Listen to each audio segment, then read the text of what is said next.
How to use SCD Peeling Skin Lotion sa ating braso at binti. So, hi po mga ka-Diyosa. So, for today's video, share ko sa inyo kung paano ba natin ginagamit si SCD Peeling Skin Lotion sa ating braso at binti. Yes, parehas lang po ang procedure sa ating braso at binti.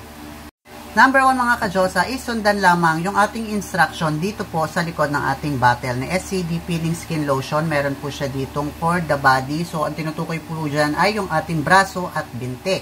In short, ang sabi po dito ay mag-apply po tayo ng 3 patong kada gabi for 3 consecutive nights every 15 minutes interval. Ano pong ibig sabihin nun? Ibig sabihin kung ang target day ninyo ng pag-a-apply is Monday, Tuesday, and Wednesday. Sa Monday, mag-a-apply ka ng 3 beses every 15 minutes interval. Then uulitin mo siya ng Martes, 3 patong ulit every 15 minutes interval. Sa Wednesday, mag-a-apply ka ulit ng 3 patong every 15 minutes interval. And then, stop ka na. Wait mo na mag-peel yung iyong mga braso at binte by the next days. Tip number 2 mga ka-Diyosa, mas makapal po yung lagay ng lotion, mas makapal din yung peeling niya. Kapag medyo manipis yung lagay natin, kasi manipis po yung ating braso, ay makapal po yung ating braso at binte. Kapag mas manipis yung nalagay yung product, micropeel naman yung kalalabasan niyan. And also, mas mabagal siyang magbabalat. Kasi medyo hilaw siya. So, ganun yun. Tip number 3 mga ka-Diyosa, no soap and no scrubbing. Opo, bawal po munang sabunan at kuskusin o hiludin yung mga area na nilalagyan ninyo ng ating SCD Peeling Skin Lotion. Baka may sumagot kasi nakita ko na ito before. Ay ma'am, ano yun? Hindi pwedeng maligo. Tubig lang.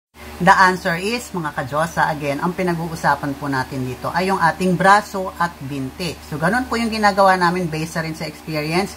Yung ating pong katawan na hindi nilalagyan ng SCD Peeling Skin Lotion ay sinasabon po namin. Pero yung braso at binti, tubig lang po yung pinambabanlaw namin hanggang sa unti-unting maalis yung lagkit at dulas. Ibig sabihin, wala na yung lotion. Bakit ayaw pasabunan? Kasi kailangan po na maluto yung skin natin, ma-absorb niya ng gusto yung product para ma-vibrate na yung skin natin, mag-dry ito at para mag-peel siya. Kasi may mga pagkakataon na may mga sabon, may mga lotion pa tayong sinasabay sa SCD Peeling Skin Lotion na de-delay po yung pagpipil nila.